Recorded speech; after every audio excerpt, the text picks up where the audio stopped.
Broadcasting from Miami, Florida. Check this out. Let's go. Welcome to 25-8 The Culture. On who's hot and who's not. Everything hip-hop. Turn it on, turn it up, get it loud. Here we go. You're now vibing with 25-8 The Culture. Yo, you already know what it is, man. It's your boy DJ Pablo McAfee from 25-8 The Culture with your host D-Wise. What it do? Yo, what's up, big fellas all day? We in the building. You know, already know it's the #1 podcast out. You feel what I'm saying? Hey, yo, we got some great topics to talk about today. Let's get to it. Also in the building, the legendary Big Money Boy Lance, man. What it do? What's good, fellas? Happy to be here. What's good, viewers? Got a great show. And as always, drinking one hand, smoking the other. Let's go. All right, man. So this week's topics, we don't got that many, but let's address the Quavo and Sweetie situation. So I guess, Quavo repoed back a Bentley that he got for Sweetie. Do you think this was right to do? You think he should have let her keep it and still be making payments on this car? Do you feel like, once a relationship is over, like it's fucking over? I get back all my shit, you get back all your shit. You feel me? I'm gonna come over there, even come pick up my underwear and everything. Cause I don't want you to have shit that belongs to me. Me personally, I feel like, damn, I'm not gonna have no chick driving around in no Bentley or even a Hyundai. You feel me? That I paid for and we ain't working out. You feel me? I don't care if I'm a millionaire. I don't care if it's the last penny I got. That's basically how I feel about that situation. So I don't feel like, Quavo's in the wrong right here.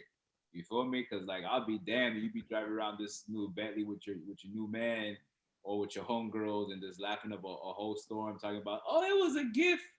Like, yo, nah, I'm taking that shit back. You feel me? D-Wise, take it away.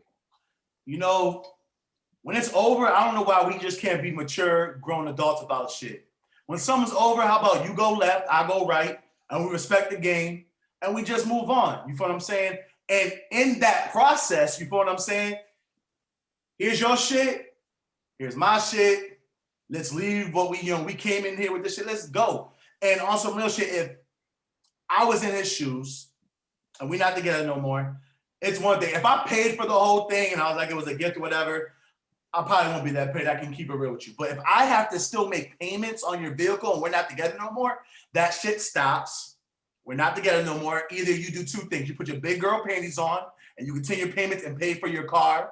Or if you say, I ain't going to pay for shit, then guess what happens? It gets repoed. I'm not going to cut the tab no more. We're not together. It's over. You feel what I'm saying? You are a grown-ass woman. You have a career. You got your own shit going on. Walk on your own 2 feet and get your job done and take care of your own business. He ain't slick for this. He ain't tripping. He ain't bad. He ain't wrong. He did what I feel like a real nigga would do, and he did it. You feel what I'm saying? So big ups to Quavo. I respect that. You feel what I'm saying? But let's just get right to this. Let's be mature adults and just get right to the, cut the chase, cut the bullshit. It's all good. No one should complain about this. This shouldn't be a big issue. Real talk. I couldn't agree with you more. You can't have the car.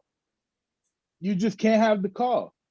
I don't care if we ended on good terms. You can't have the car.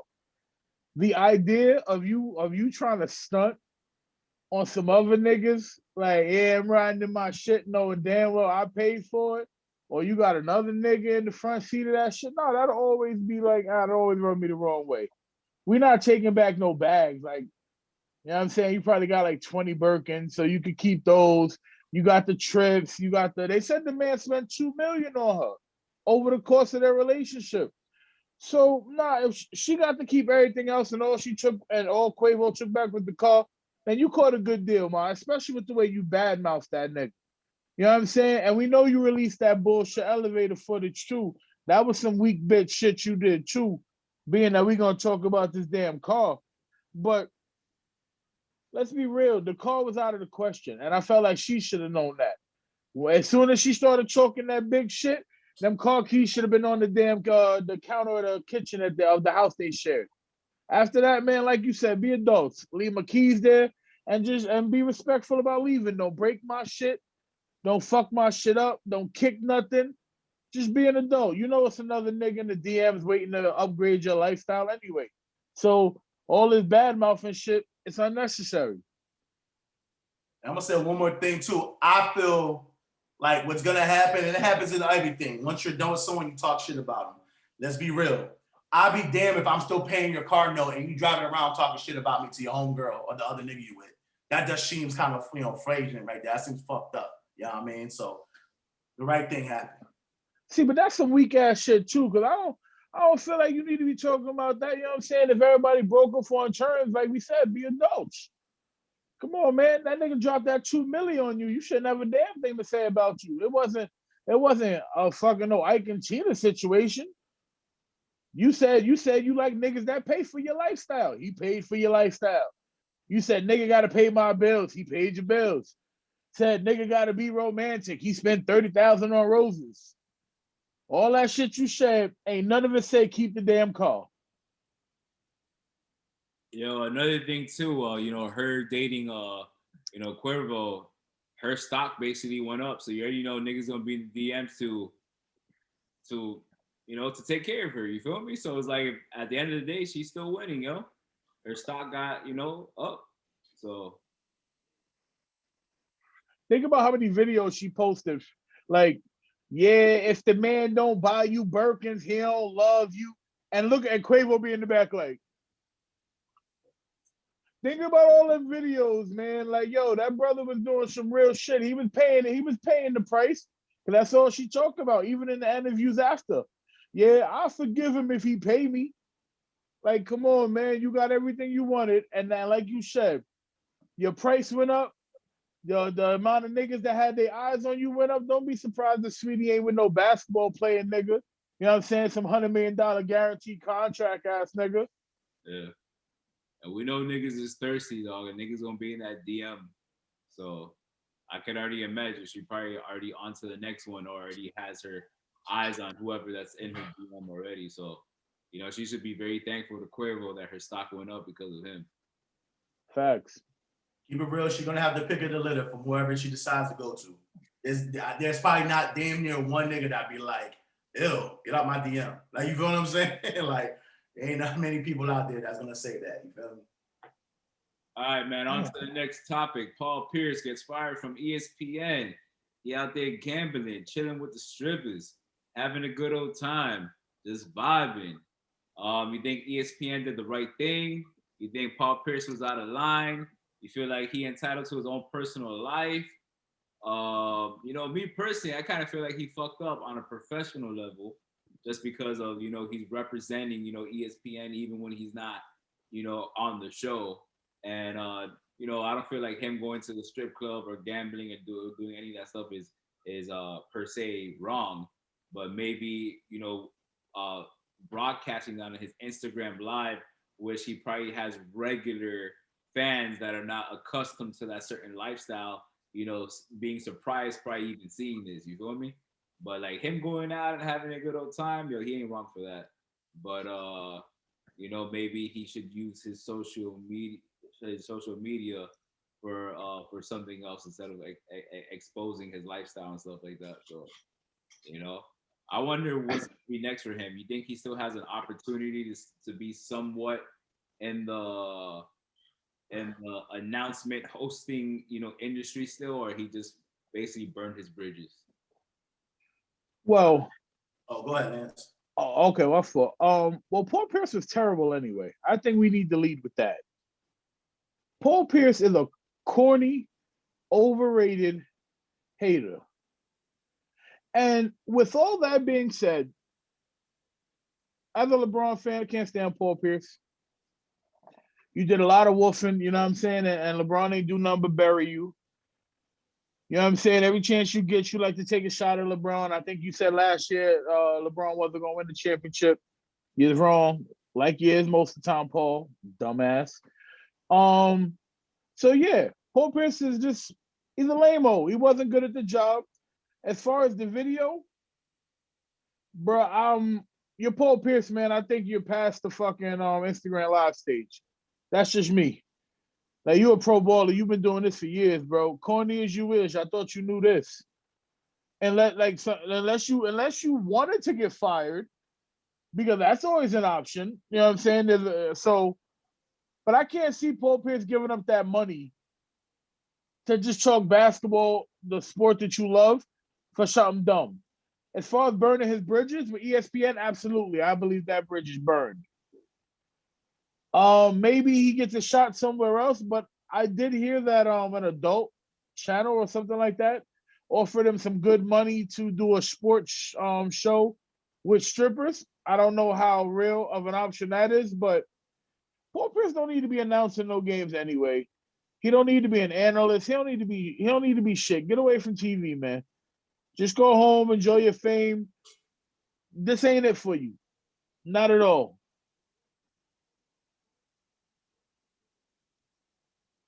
He was. I was waiting. I thought Lance was gonna come with another hammer, so I was letting him finish his whole point and made it see. This is the same network.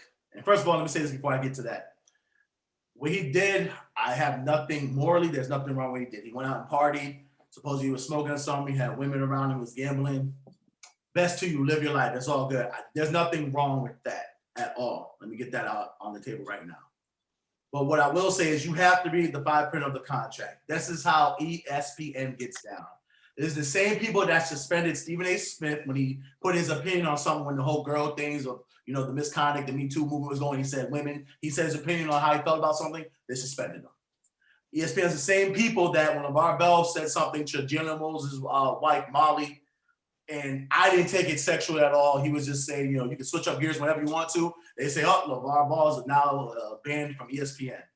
So with those two things, and there's many other things they've done, you think they weren't going to get rid of you when you was with two strippers in the background gambling and smoking on something? They're going to protect their image. Let's not forget, ESPN is owned by who? Disney. Mickey Mouse don't play that shit. Let me say that again. Mickey Mouse is the most gangster nigga you know, and you don't even know. You know what I'm saying? So when it's all said and done, it's family entertainment. That doesn't represent family entertainment. So the upstairs saw that shit and said he got to go. He'll probably get another job. FS1 seems like they're wanting to give ESPN niggas another shot anyways, or hey, come over here, we'll give you some bread. So he's not done with. Even if you agree with him or disagree with him, honestly, he's a name. He has a championship. He was a small forward. You know what I mean? Like his pedigree alone, he's gonna get another job just because of what he's done, whether you think he's good or not. But gotta be smart. You know what I'm saying? Like when you're doing something, you gotta remember you're not the average person. So eyes are always gonna be on you. And if you don't necessarily always think about the next move to make sure that's your best move, sometimes you get caught up, which he did, and these are the consequences.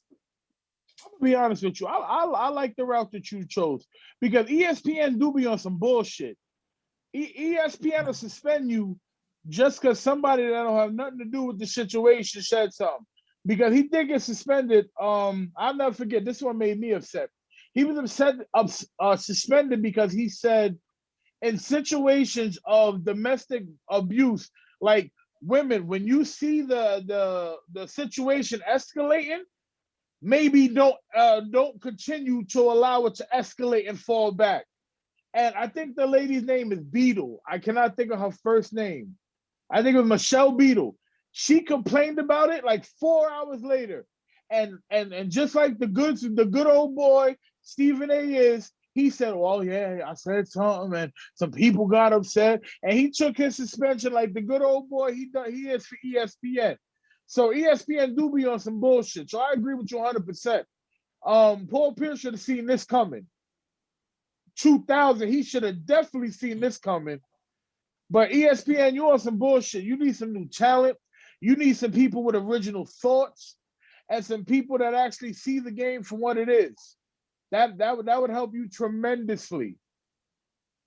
And as far as Fox Sports 1, please don't go to Fox Sports 1. There's enough sorry-ass retired players on Fox Sports 1. Paul, go home. Enjoy your money.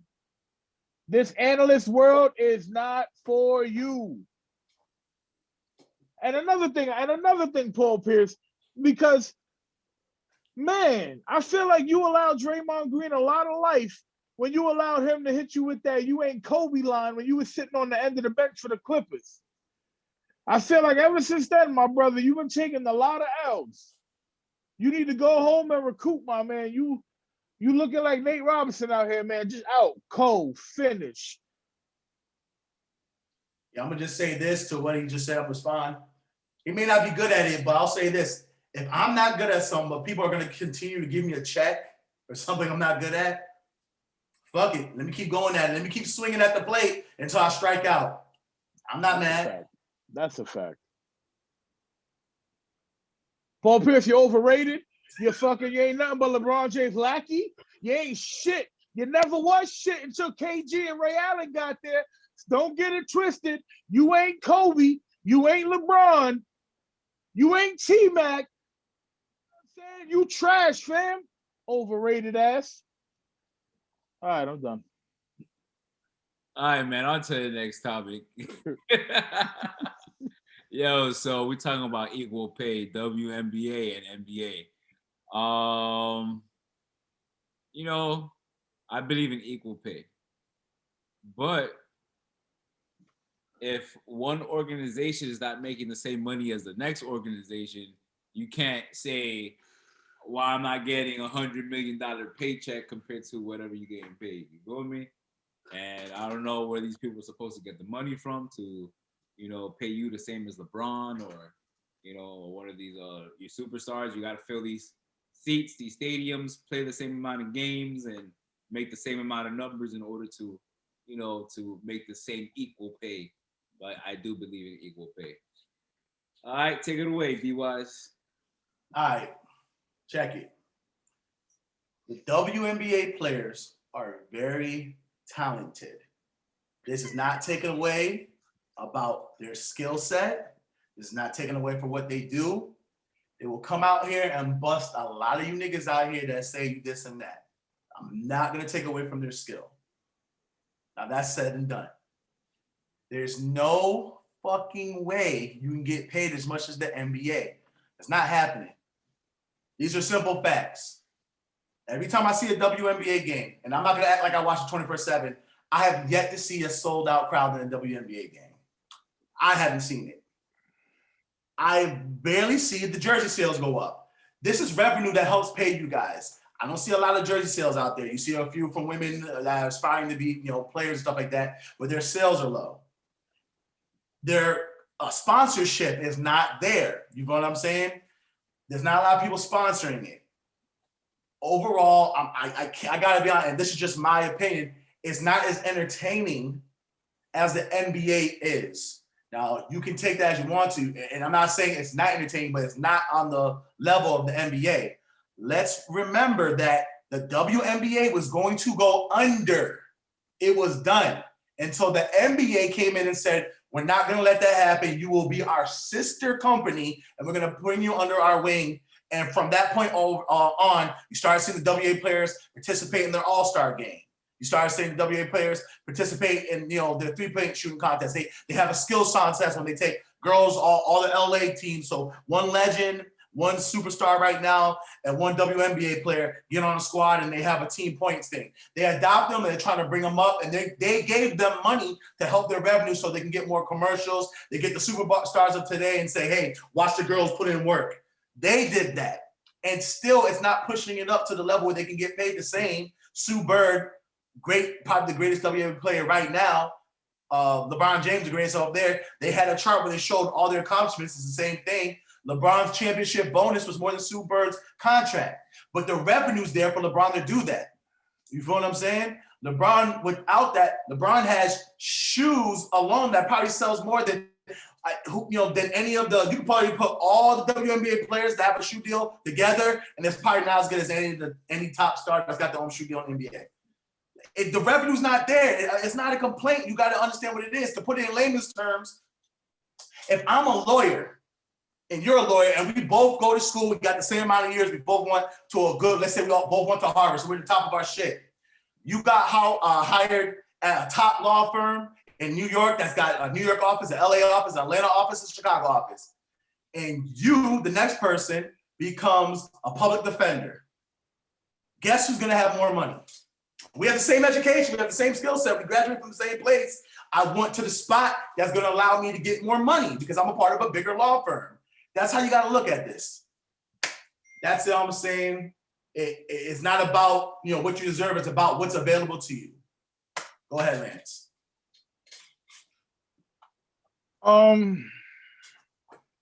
This is a sensitive subject only to those who don't want to pay attention to the numbers. And I'm a fan of the WNBA. I'm not going to say I rush home and I'm DVRing the New York Liberty games. I'm not saying I'm a fan like that. But women's basketball is a great game. It's basketball. But what I feel like gets lost in these conversations, and this isn't to discredit the Brianna Stewarts, Diana Taurasi's, the Sue Birds, the Aja Wilsons, the Agumake sisters that play for the Sparks, Courtney Vandersloot. I hope I said her name right. You girls got game, but we sit back and we watch the NBA create over $7 billion worth of revenue. $7 billion. If I'm not mistaken, the WNBA only generates $60 million in revenue. Those numbers aren't in the same fucking ballpark. It makes no sense to have this conversation when you say 7.4 billion and 60 million. How are you supposed to be paid like LeBron James? How are you supposed to be paid like Kevin Durant, James Harden, Kyrie Irving? Some of these dudes got shoe deals worth more than $60 million. It's reported that LeBron James got $1 billion from Nike. How the fuck are you going to get paid like LeBron? Now, I know for some reason this conversation seems to fall into a conversation of equality and equal pay. We shouldn't do this because this is like calling what LeBron James did to go into Miami the same as Kevin Durant going to Golden State, and they're not the fucking same. They're just, listen, man, your game needs to generate this to get this. Like my man D said, the game was they were about to go bankrupt, I believe. And the NBA continues to give money to the WNBA to function and cover operating costs and everything like that. But what I feel like hurts the game the most is that they try to make it seem like, well, we play basketball, you play basketball, it's the same thing. And every time somebody tries to give them some advice or some kind of critique on their game that would allow them to be more profitable, to be more watchable to the casual fan, because that's what you need. The reason why you clean up the NBA after Malice in the Palace is the casual fan. It's not the guy that grew up playing on the court where you get hit in the face with an elbow, no blood, no foul. They're not worried about you. They're worried about the casual fan, and the WNBA doesn't have enough of the casual fan. That's what happens when you push agenda instead of your product. Basketball just went through a major transformation in a player in Steph Curry. Basketball is all about high flying, strong, domination. You know what I'm saying? The Shaq, things like that. Where's the Steph Curry in the WNBA? Where's the young woman shooting from half court? Just draining them, unguardable. Ain't never seen nothing like it before. I'm trying to force the issue and let the evolution of your game happen. Because there's people having this conversation that'll forget that the NBA was on tape delay. The NBA Finals is on tape delay. The same NBA Finals that have a 3-hour pregame show, that NBA was on tape delay. You know what happened? Magic fucking Johnson Larry fucking Bird. You need your Magic Johnson banging on the door of a league that paid its dues to say, oh, pay us equal, will never hold the weight of your own Magic Johnson, Larry Bird. Where's your Steph Curry? Brittany Griner was talking a couple years ago that she could beat DeMarcus Cousins in a one-on-one game. Where the fuck is Brittany Griner right now? Why isn't she in the WNBA posting bitches up, turning around, and yeah? Where is that aspect of your game? Now, Diana Taurasi, you a bad bitch. Like, Diana Taurasi is female Kobe. That's my favorite female basketball player of all time. Candace Parker's another one. She's filthy with hers. But you need stars. You need things that make your game marketable. Cheryl Swoops had a fucking a basketball shoe in the early days of the WNBA. Have we not evolved? Has the talent not grown to where Breanna Stewart don't have a shoe, Aja Wilson don't have a shoe? So I feel like the comments that were made about the game are very true. Shaq said bring the rims down, which I thought was a great option. I feel like I've been saying that for years. But what they did was they got upset because, oh no, basketball rims are 10 feet. If the men play on 10 feet, we want to play on 10 feet. And that's fine for you to feel that way. But I don't know how you want to be equal in the rim height is going to make you more profitable when you want equal pay. It's equal pay, not equal rim height. And I applaud the people that are addressing this situation and giving real critiques that don't involve hiking up the uniforms, making it more revealing, the uniforms. They're talking about only basketball and they're still being killed. So I would love to know what they would really like to accomplish this goal without bashing people who just asking how. And I'm gonna just add two more things and then we'll go on to our last topic. Lance was 100% right. They're making $60 million a year, but guess how much it costs? Over $70 million. They're not profitable. So that's another thing. I mean, and the NBA's like, we got y'all. Like, you feel what I'm saying? We ain't gonna let it happen. Other thing is, I find it very laughable that you guys will say that don't lower the rim to 9 feet, but every other sport, when there's when there's a male and female version of a sport, I can think of so many. Lacrosse comes to my head. Lacrosse, your sticks are lighter and smaller head, because you guys are women, you're not as strong. So many sports, track, your speed, your distance, your block, your weights, everything you do has a little edge. Shot put and discus, your stuff is not as heavy to throw. There's certain advantages that males have over women. It's just what it is. It's just, science. You know what I'm saying? So volleyball, another great sport, you know what I'm saying? And them sisters can jump out the building.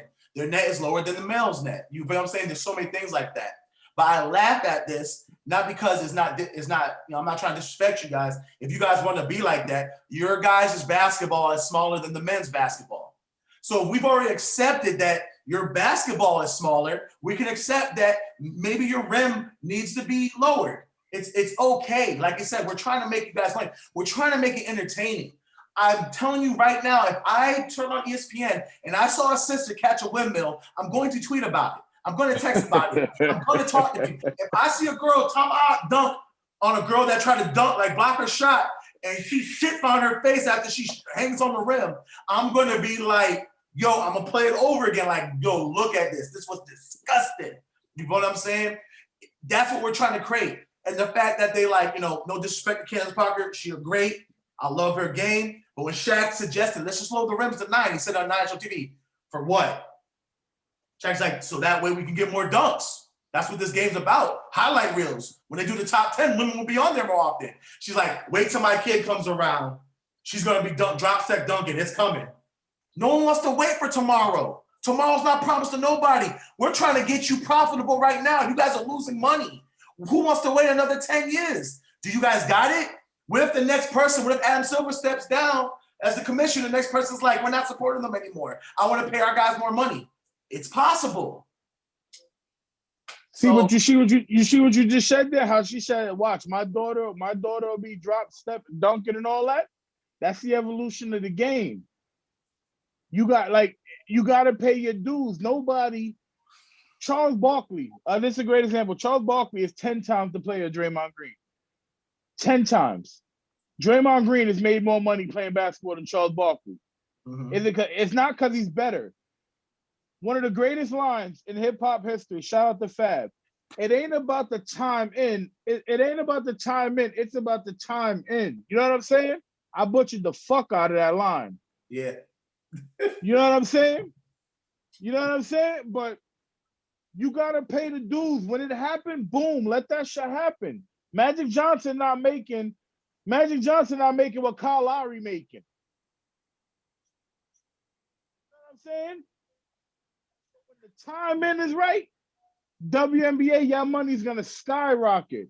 Draymond Green was 100% right in what he said.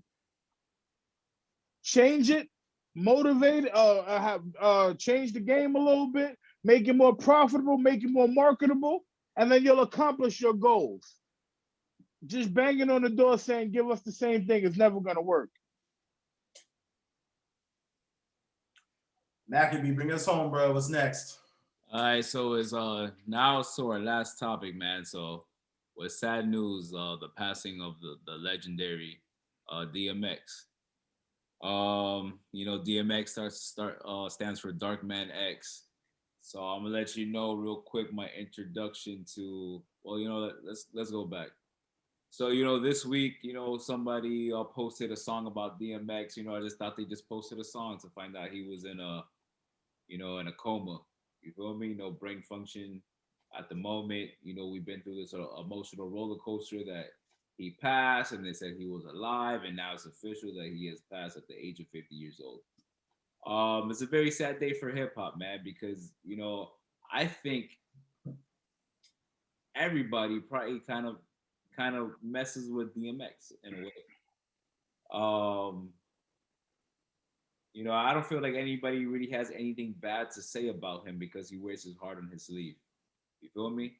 And we all know that he had his demons that he dealt with, that he made public through his music, through the way he expressed himself.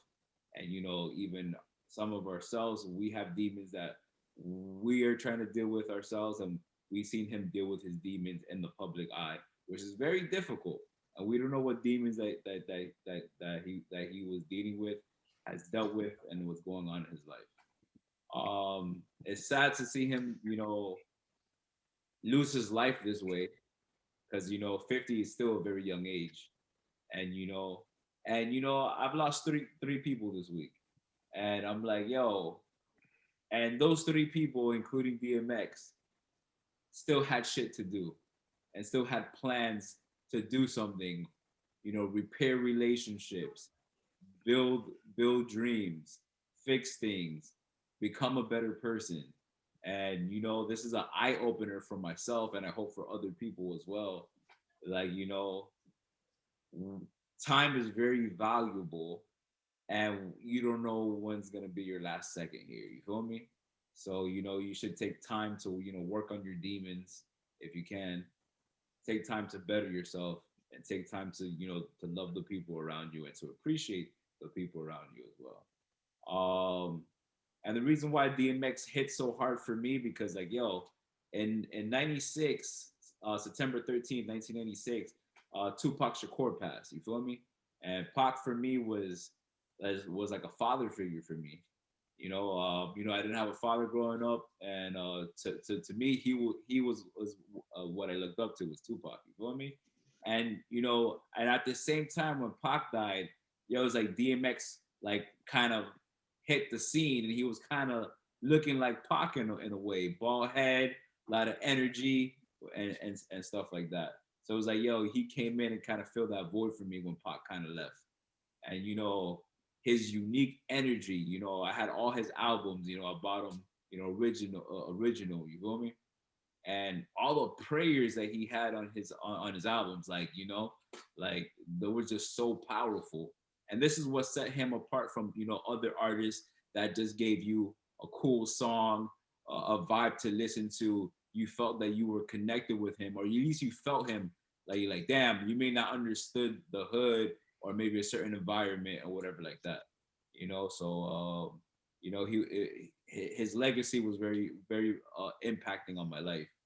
I always stayed, you know, following DMX, and I should remember the show that he had. It was called Soul of a Man, and you know, he was living in Arizona at the time, and just like his relationship with God, you know, in his opinion, was very powerful from the way he connected with individuals and spoke to individuals and stuff like that. So, you know, rest in peace to DMX. You know, me personally, when it comes to death, I don't know what's next. I don't know, you know, I don't know what God there is out there, whether it's Christianity, Islam, you know, whatever, Rastafarian, whatever, we cease to no longer exist. But hopefully there's something better after this. You feel me? And you know, God bless his soul. You know, his spirit. He will definitely be remembered, and he's definitely like he's a part of my hip hop culture development and also mindset, and somebody that I respect. Like he has like one of my ultimate respects. You know, he came to the club one night, and I know he was there. And I'm the type of person that I don't really care if you were a celebrity and whatever. But this was one individual I wanted to meet, and I didn't get an opportunity to meet him. And we're in the same, you know, building at the same time. And I wish I would have had that opportunity. At least I said that I met him. That's all I want to say right now. D-Wise, take it away. Oh man, listen, we're losing so many legends right now. We're losing so many icons from either natural causes or, you know, unnatural causes or whatever's going on. And one thing I can say, you know, before I get deeper into my speech is that, you know, he left a legacy here. And that's one thing I always ask when we interview people, like, where you want your legacy to be? And he definitely did that. He left a legacy. He was close with his faith, you feel what I'm saying? And like, I respect any man that wears their heart on their sleeve because they're an emotional person and they're just real. That's what it is. You know, I'm also gonna say Earl Simmons, better known as DMX. And I say Earl Simmons because I believe the name that you're given, there's power in your name. And as a man, you gotta respect your actual, you know, name that your, you know, parents gave you or that you came up with. And, you know, so I would say Earl Simmons, AKA, better known as DMX. You know, he went through a roller coaster ride. His ups and downs were on public television and the news, and everyone got to see all his moves. And he was very transparent. And, you know, you can have times when he was on stage. I remember watching it. I don't know if it was on MTV News or however I saw it. And he broke down on stage and cried. And he was like, God, why me? Why am I here? Why'd you bless me? These people are dead. Why am I still on stage? And he just cried. And that's just someone that's like, wearing his heart and feeling. You could tell at that time he lost somebody or something was going on in his mind, and he didn't get why he was still on this earth and other people were dead. You know what I'm saying? And he knows he's dropped the ball. So that's someone that's deep. The movies he did, Belly, that's a legend. Like, that's an iconic movie that ain't going nowhere.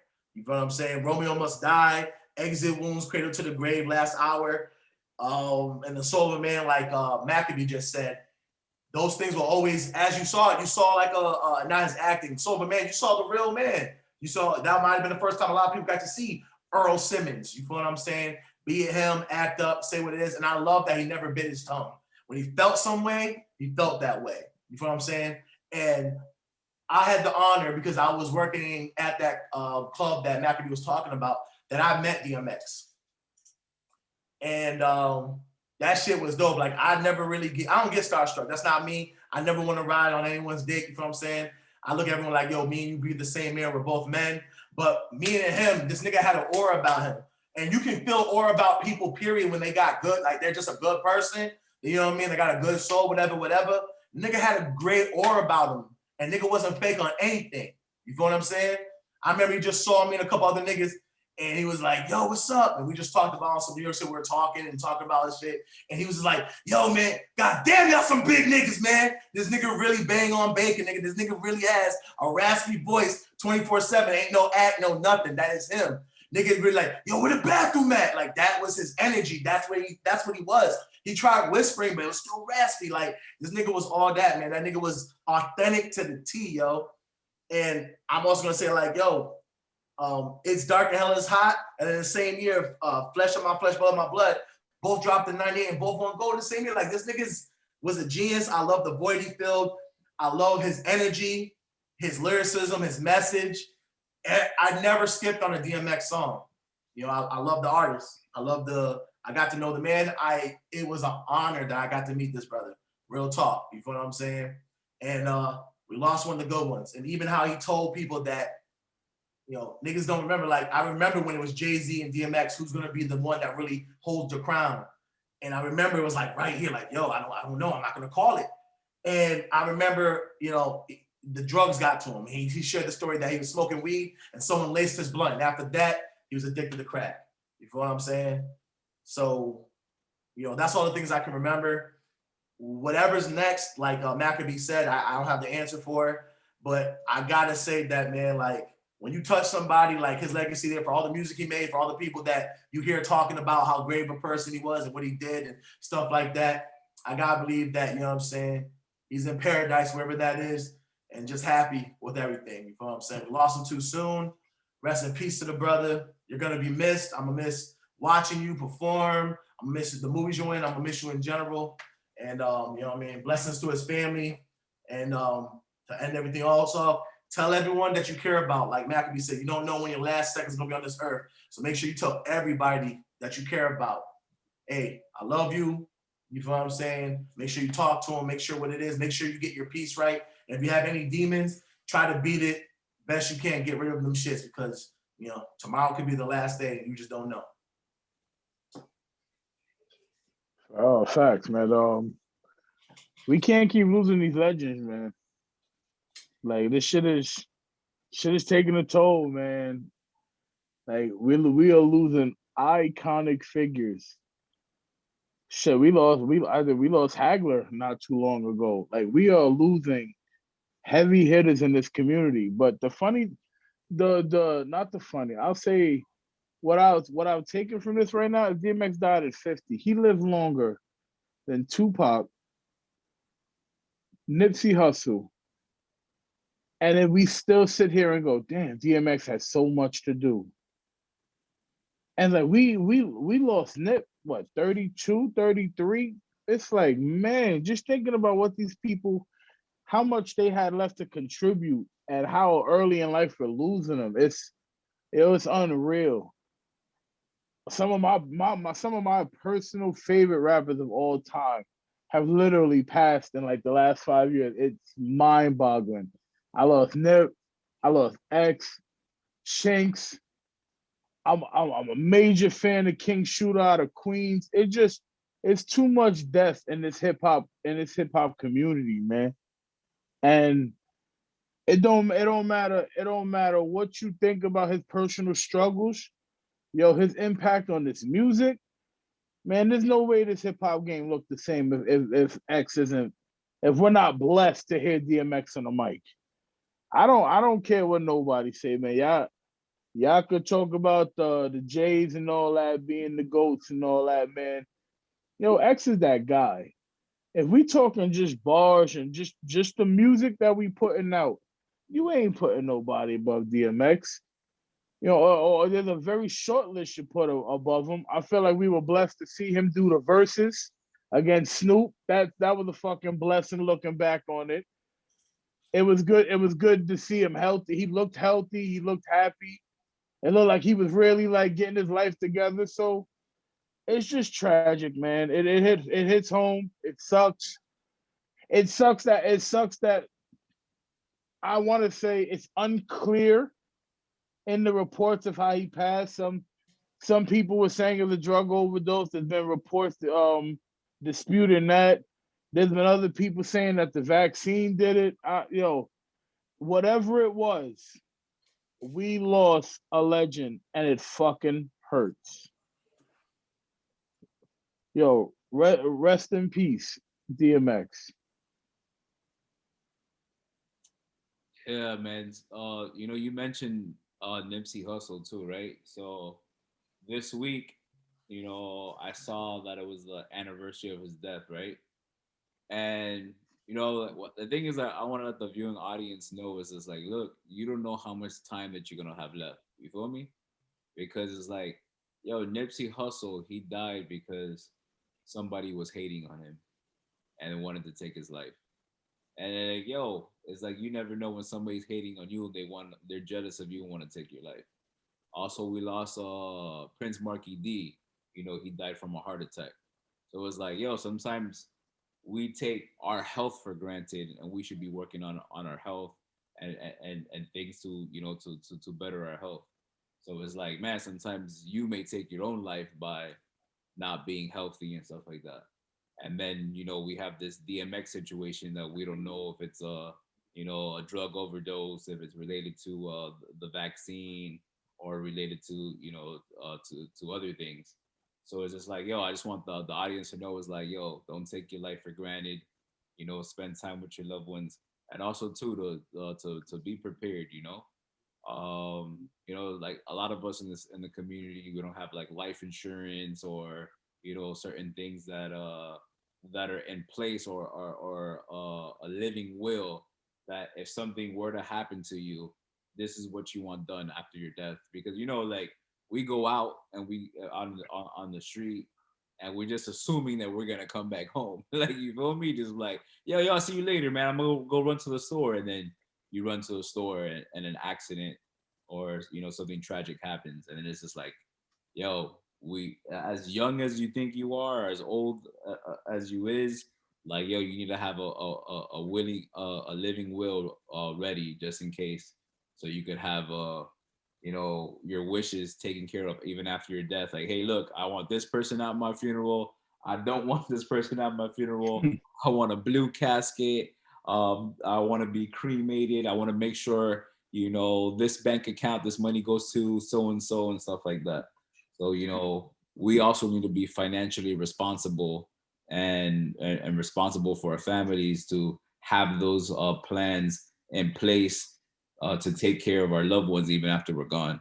Because it's like, yo, God forbids anything happens to yourself, that, you know, your biggest concern is your family or your loved ones after that you're gone. You feel me? At least that's my biggest concern. You feel me? So, and, Agreed. and like, you know, I understand, like, you know, death is going to happen, like, you know, and it's like, you know, we would hope to live a long healthy life and live to 100 years old, and be there for our children and grandchildren, and be there at every function, and, you know, but sometimes that's not what's going to happen. You feel me? You know, rest in peace to all those individuals, you know, Prince Marky D, Nipsey Hussle, and DMX, man. Those are all great individuals, that they had so much more to give, man. And I think that's what hurts me the most. Is that when you look at them, it's like they had so much more to give. They had plans in the making.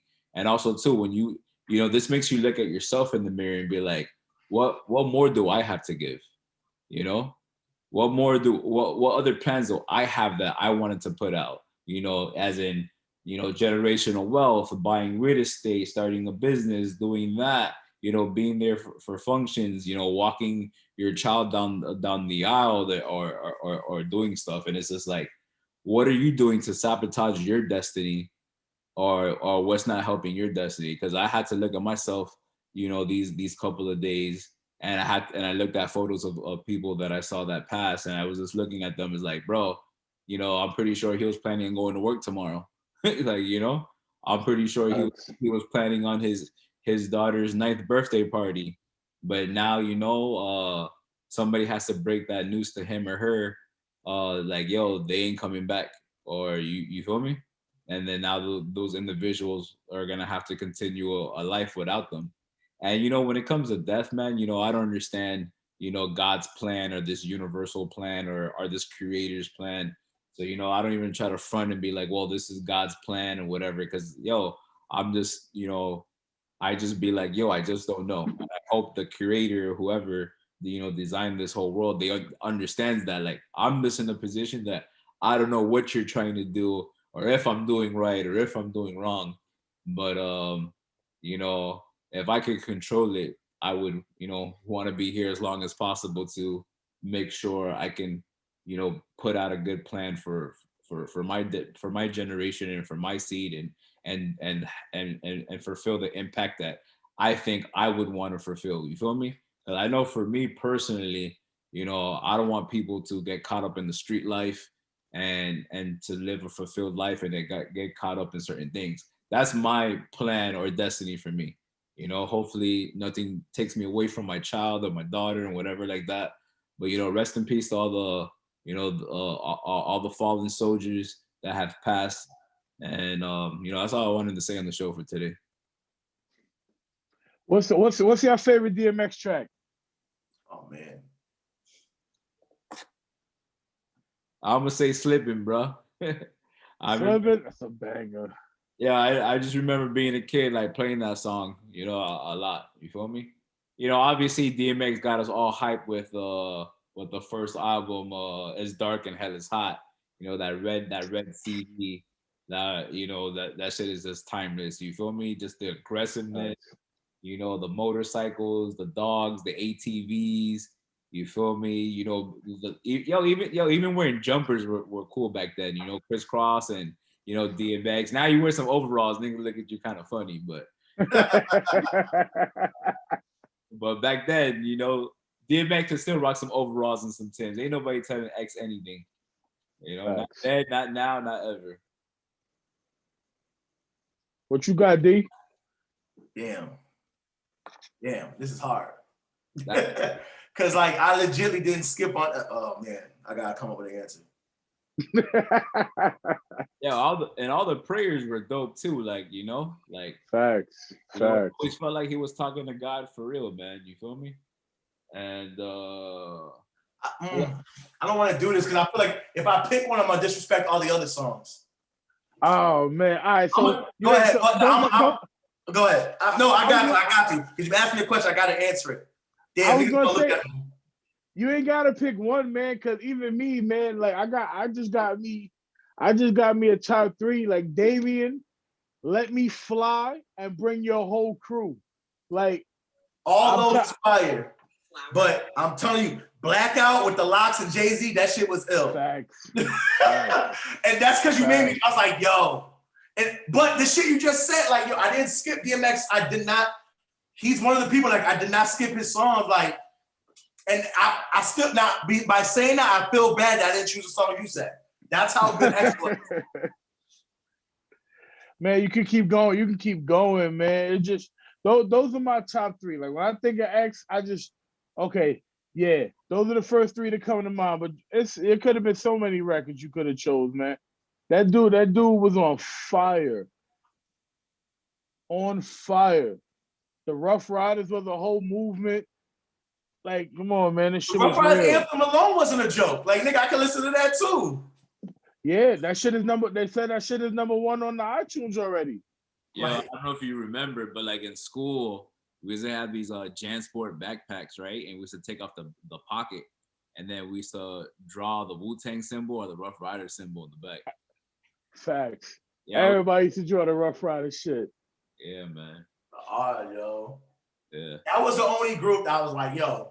Like when niggas said like Wu-Tang, like, you know, niggas like, all right. But like Rough Riders, that shit was like another group. Like, I fucks with the Rough Riders. Like, yo, man, and X was just the forefront of all that shit. And like niggas understand me, yo, like that raspy shit too. Like, nigga, like, this nigga Ja Rule like mimicked this shit and won fucking diamond. He's gold platinum himself. And, you know what I mean? And like I've heard Ja Rule talk, and he doesn't always have the raspiness 24/7. That's not taking shots at him, but it's like this nigga naturally talk that way, yo. Like, and then like you said, the whole Tupac thing, yo, bald head. Like I can see how Maccabee said he kind of filled the void for him, which he was like. That nigga was just raw. That nigga was like energy. Also too, like his message and his delivery of how he, you know, because his cadence and his flow was very simple. It wasn't no like Wu-Tang, like my artificial. It was just like the snake, the cat, the rat, the dog. Like, see me if I'm living in the fall. But it's like, it's like he didn't have to be like my demons and demons and demons. Like he didn't flow like that. It was just like so simple. It's like, you know, and it was just so powerful. Like the snake, the cat, the rat. Dog, how you gonna see when you're living in a like, and it's just like you always felt him through the music, and that's why people fuck with DMX to this day. You know, he wear his heart in his sleeve. He had his demons like he dealt with publicly, yo. You know, and how dare we not put what these bitches want from a nigga? We didn't say that. How dare we? Facts. How dare we? Facts. You know what I'm saying? As I said, we could go all day with these, man. like how dare, like, yo, who am I to choose the song? I feel bad. Like, that's what I'm saying. This is your fault, man. I didn't want to choose a song, but I'm like, after the show's over, I'm gonna call y'all niggas. Yo, how dare we forget about, like, you know what I mean? Like, yeah, and even his song, like, Lord, give me a sign. Like, yo, when you watch that show, like, he had a Soul of a Man, like, yo, dude will be at the gas station and pray with you, bruh. Like, yo, it takes a certain type of nigga to do shit like that because, you know, certain niggas, they may believe in God, but they embarrassed, as in, like, to be so open with it like that. You feel me? So, like, yo, no matter what, like, he was him 25-8, dog. You feel me? And a lot of us, we're not us 25-8. You know, we're a different person at the job. We're a different person with our friends. We're a different person with our family. This nigga is all the time him. You feel me? And even that to me is like a gift that you could be you all the time. You feel me? And it's like you don't change yourself for nobody. I mean, I felt like he probably couldn't change himself because it was like he was just born like that to be like, yo, like, this is me, you accept it or you don't. Like, I know we saw that video, like, he's like, I'll walk through any hood, like, you feel me? As like, he's the type of nigga, like, I can see that will walk through any hood and niggas in the hood would be like, I can't tell nothing. Like, you feel me? Like, let the nigga be dog, like, you feel me? While, like, somebody else would get G-checked or whatever, like, yo, you in the wrong neighborhood. And then he'd be like, nah, God told me to be here. Like, you feel me? Be like, man, God told you to be here. You know what? Go ahead. Like, you feel me? I'm sorry, X gonna give it to you. We didn't say that either. Yeah. Party up. We didn't say that either. Like, there's just so many. Yo. Of course, we could keep going, man. Who we be? We could exactly. What they don't know is like, nigga. Yo, shout out to, like, yo, man, yo, Big Brother was a beast, man. Like, you feel what I'm saying? Like, just a beast. Yo, this homeboy, I'm not even gonna say I was gonna say something else, but like, Big Brother legitimately went on Oprah and rapped one of his prayers on Oprah, and that it was fire. And you know, Oprah's like, oh, you're gonna, you know what I mean? Because she knows some exit. You're gonna, okay, go ahead. And then he said it was just smooth, beautiful, no swearing. Like, you know what I mean? It was his prayer. And he was like, oh, and then she was like, oh, like, yeah, like, he meant that. Like, who he was is who he was. Like, yo, even when he was like, yo, the world needs DMX. I remember he's on the Breakfast Club. Why don't you? He's like, yeah, Cash Money wanted to give you a deal. I heard. That ain't me, dog. Nothing against them, yo, but I don't want it. He's like, well, what about Drake? I don't like Drake. That's what Drake was #1 on everything. He's like, I don't like his edge. I'm like, this nigga don't like his edge. I just don't like nothing about him. Like, he makes good music, but yo, whatever. Like, yeah, that was just him being honest and real. Like, you know what I'm saying? Like, you ain't gonna get that, man. The era he came from, everything's a lot of popcorn and bubblegum shit. Like, this nigga was really, and like, niggas will tell you too, like, yo, this nigga X was real. Like, this nigga X would legitimately show up at your show or your crib and like, you heard he was talking shit. Like, nigga was not scared. Like, this nigga Ari Spears came to him and said he had a skate in one of the interviews. Like, oh, that shit's funny? That's what's up. But if it's not, you know what I mean? And he said, all right, yo, I'm going to the car and I'm going to get this skate for you. He didn't come back. The nigga Ari Spears said, I get it in. I'm a nigga. But I'm a huxtable nigga compared to DMX. You got me fucked up. Like, you know what I'm saying? Like, I just love that, man. I love them stories, yo. No. How's it going down? Stop being greedy. Oh, man. See, you're doing it too. We done. I know. Because I'm sitting over here thinking like, damn, I'm going to play this shit later. Nah, I bumped a bunch of DMX songs today, man. I had to. Did we forget What's My Name? Yo, we forgetting everything, bro. Yo, I just like hit that like, yo, what's my DMX gonna be the best? You see the rest? They like, yo, man. Damn, yo, rest in peace, King, man. Facts. Oh man, what's the move, Maccabee? Tell us what's up, man. Take us home. Yo, thanks for vibing with 25-8. You know, it's a different show today. You know, we just being real. You know, wearing our heart on our sleeve and shit like that. You know, I want to give my brother they flowers. You feel me? You know, I fuck with my dog D Wise and I fuck with my dog Big Money Boy Lance. You know, and they got all the jokes and shit. You know, we probably gonna feel mad at him right now because he's telling them the truth. You feel me? I feel like I'm gonna get a call from Paul Pierce later. You feel me? But whatever. You feel me? So good. Hit us, Paul. Come on the show. I'm on the show, man. Well, I mean, we don't mind, you know, gambling and having strippers in the background on our show. You could be one of our sponsors. You feel me? And yo, shout out to the sponsors, the Big Money Boys. You feel me? Get yourself a, you know, $1 T-shirt and get yourself, you know, Bitcoins don't check DMs and credit cards don't got no feelings, but you do. You feel me? That's a fact. Don't forget about the bill right there. Other stuff. Hey, you took care of my boy Lance. Take care of me and Maccabee. We waiting on you. You know what I'm saying? Because we'll rock it all day, every day. I heard the hoodies. I heard about the Scullies, the snapbacks, all that. Send us that shit too. We gonna wear it at y'all. You know what I mean? As you see, Lance was always wearing it, so we ready to rock with them. I just want to say, I know you guys liked the interview, so you know I'm gonna say. Don't forget to like that little thumbs up button right there on the left side of the screen. Hit that. Don't forget to subscribe.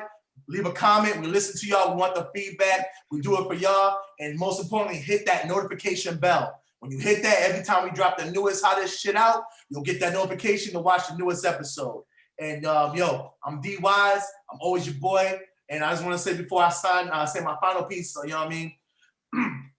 I love that nigga, DJ Pablo Maccabee. You feel what I'm saying? I love that nigga, Big Money Boy Lance. You feel what I'm saying? And that's what it is. And I ain't scared to put my, you know what I'm saying, my heart on my sleeves. Real talk. You feel what I'm saying?